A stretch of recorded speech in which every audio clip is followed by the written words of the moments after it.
Hello everyone, welcome to my new video. এখন যেহেতু বর্ষার মৌসুম, তাই বাজারে অনেক পেয়ারা পাওয়া যাচ্ছে, তাই ভাবলাম আজকে পেয়ারা মাখা করা যাক।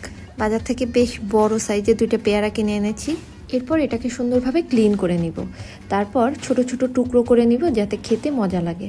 অনেকে আছে বড় টুকরো খেতে পছন্দ করেন, বাট আমার কাছে ছোট টুকরো করলেই বেশি ভালো লাগে। এগুলো এখন একটা বলে নিয়ে নেব, আর এর সাথে সমস্ত মশলাগুলো একে একে অ্যাড করে দিব।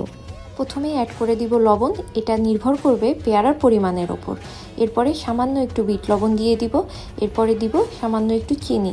আপনি যদি বেশি ঝাল খেতে চান তাহলে এটা স্কিপ করতে পারেন। এরপর দিব কাঁচামরিচের গুঁড়া, আপনি চাইলে এখানে শুকনো মরিচের গুঁড়াও ব্যবহার করতে পারবেন। এরপর দিব কাঁচামরিচ যাতে একটু সুন্দর স্মেল হয়, এবং সবশেষে আমি দিয়ে দিব সরিষা গুঁড়া। সবসময় সরিষা বাটাটা থাকে না, তাই আমি এটাকে গুঁড়া করে রেখেছি যাতে সবসময় ইউজ করা যায়। সমস্ত উপকরণ দেওয়া শেষ, এখন এগুলোকে সুন্দরভাবে মাখিয়ে নিতে হবে। আপনারা চাইলে একটা বড় বলে নিতে পারেন, আমার বোলটা ছোট, যার কারণে এখানে মাখাইতে একটু সমস্যা হচ্ছিল। সবশেষে রেডি হয়ে গেল সুন্দর পেয়ারা মাখা, আর এই সিজনে এটা খেতে খুবই মজা লাগে।